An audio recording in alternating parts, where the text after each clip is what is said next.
उनका मानना ये था उस समय कि लोगों के घुटने में ग्रीस खत्म हो जाएगी, आंदोलन चलते रहने चाहिए, आंदोलन चलते रहने चाहिए। ये 100% नोट कर लो आप।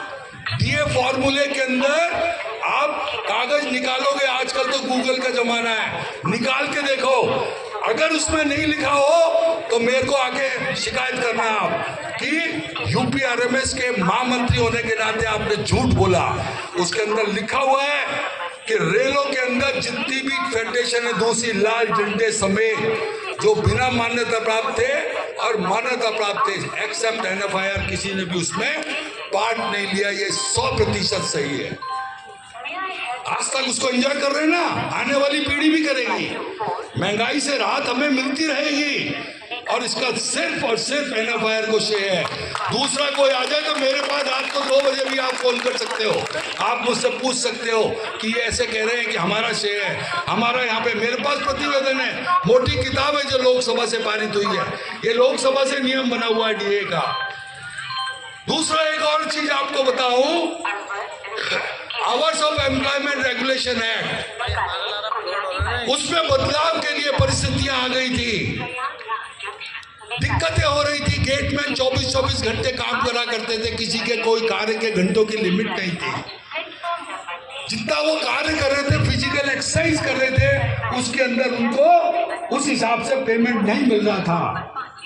कार्य के घंटों की लिमिट नहीं होने से ओवर टाइम का भुगतान नहीं हो रहा था। एनएफआईआर याद करो, लिख लो कहीं पे, एनएफआईआर और सिर्फ एनएफआईआर ने मियां भाई ट्रिब्यूनल, एनएफआईआर की मांग पे भारत सरकार ने मियां भाई ट्रिब्यूनल, जस्टिस मियां भाई ट्रिब्यूनल, हाई कोर्ट के जज थे वो, उनकी अध्यक्षता के अंदर ट्रिब्यूनल बनाया। और मुझे कहते हुए हर्ष है, इस मियां भाई ट्रिब्यूनल के समक्ष भी सिर्फ और सिर्फ एनएफआईआर ने पार्टिसिपेट किया, दूसरा कोई उसके अंदर नहीं है। ये लाल झंडे वालों ने उसके अंदर भी बाइकआउट किया, लिखा हुआ है, वो लिखा हुआ है आपके सामने। और आज जो आपको ओवर टाइम मिलता है ना, सबको ओवर टाइम, अगर कार्य के घंटों से ज्यादा आप लोग काम कर रहे हैं तो समय पर ही भत्ते का भुगतान होता है। टैगमैन डिनर, पॉइंट्समैन, जो फिजिकल लेबर कर रहे हैं, उन सब के वेतनों में बढ़ोतरी हुई, उनके कार्य के घंटे तय हुए, उसमें नियमों में संशोधन हुआ। ये सिर्फ और सिर्फ एनएफआईआर की देन है। लाल झंडे, क्योंकि रेलवे में 2 फेडरेशन काम कर रही हैं, लेकिन उन्होंने बाइकआउट किया, ये भी लोकसभा से पारित है। ये एक्ट है, HOER, hours of employment regulation act में जो बदलाव हुआ है, ये लोकसभा से पारित है। और उसके अंदर लिखा हुआ है कि इसने तो पार्ट लिया और इसने बाइकआउट किया। हालांकि ये बात भी सही है कि एनएफआईआर ने फिर डिमांड उठा दी है, एनएफआईआर ने फिर डिमांड उठा दी है कि आज की तारीख में 12 घंटे का रोस्टर तो 0 हो जाना चाहिए, किसी का भी 12 घंटे का रोस्टर चलने वाला नहीं है। ये एनएफआईआर ने अपनी डिमांड रख दी है सरकार के पास। और क्योंकि हम लोग सही हैं, क्योंकि हम लोग सही हैं, आपको पता होना चाहिए कि EI रोस्टर कहलाता है। 12 घंटे का रोस्टर जो होता है वो EI रोस्टर कहलाता है। उसके अंदर जब जॉब एनालिसिस होता है, 72 घंटे का जॉब एनालिसिस होता है, उसमें 12 घंटे के अंदर यदि 6 घंटे से कम एक्शन पीरियड, मतलब जो रेल की ड्यूटी करते हैं, 6 घंटे से कम आता है तो वो EI रोस्टर होता है, और 6 घंटे से ज्यादा आता है तो कंटिन्यूस रोस्टर 8 घंटे की ड्यूटी वाला हो जाता है। लेकिन जब उसमें लिखा हुआ है, हमारा तर्क है, हम कोई भी बिना तर्क के, बिना वास्तविकता के अपनी डिमांड नहीं रखते। उसमें तर्क है इस बात का कि जब hours of employment regulation act ये कहता है कि 12 घंटे की ड्यूटी में लेस देन 6 आवर्स वो रेल का काम करेगा, बाकी मोर देन 6 आवर्स वो रिलैक्स रहेगा। आज रिलैक्स पे क्या करते हैं अधिकारी, क्या करते हैं रिलैक्स होने पे?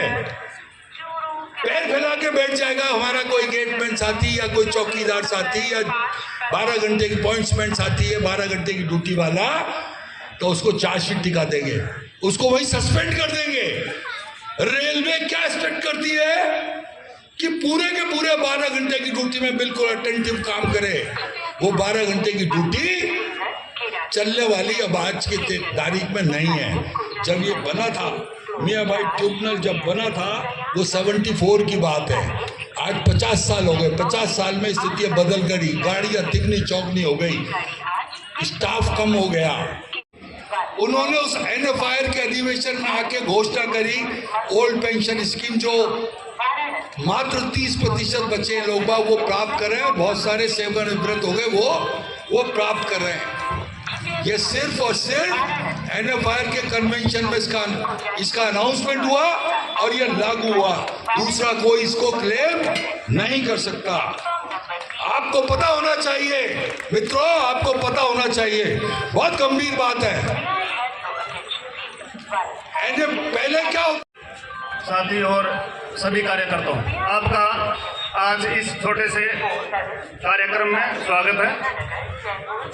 आज कोई भाषण का समय तो नहीं है, लेकिन आज हम इकट्ठा क्यों हुए हैं, बात सीधी इस पे आती है। क्योंकि मजदूर संघ और NFIR ने हमेशा कर्मचारियों के सर्वांगीण विकास के लिए कार्य किए हैं और आगे भी करते रहेंगे। दोस्तों, सीधी सी बात है कि अभी 4, 5 और 6 तारीख का है, अपने पास 8 दिन और मेहनत करनी है। जैसे अभी 3 महीनों से अपने लग रहे थे कार्य के पीछे, हर एक कर्मचारी, हर एक अपना साथी मजदूर संघ और NFIR के जगह जगह जाके अपना फर्द वोटों की पूरी मांग कर रहे थे। मेरा ये कहना है कि हमको ही क्यों जिताए, ऐसा क्या है UPRMS और NFIR में। क्योंकि साथियों, हमारे जो नेता है वो बिकाऊ नहीं है, चाहे NFIR के हो चाहे UPRMS को। हमारा कोई भी नेता कोई सांठ-गांठ नहीं करते हैं, सीधा कर्मचारियों के उनके कार्यों के प्रति यही से जाए, यही से इनको विदा कर दो, इस चुनाव में ही विदा कर दो इनको। कुछ संगठन नए नए भी आए हैं, बरसाती मेंढकों की तरह, उनकी कोई धरातल ही नहीं है। जब हम हर महीने की 21 तारीख को OPS के विरोध में ओल्ड पेंशन लेने के लिए हर माह की 21 तारीख को विरोध प्रदर्शन करते थे, कभी हम मंडल कार्यालय में, कभी हम जोनल कार्यालय में, कभी हम मोर्चे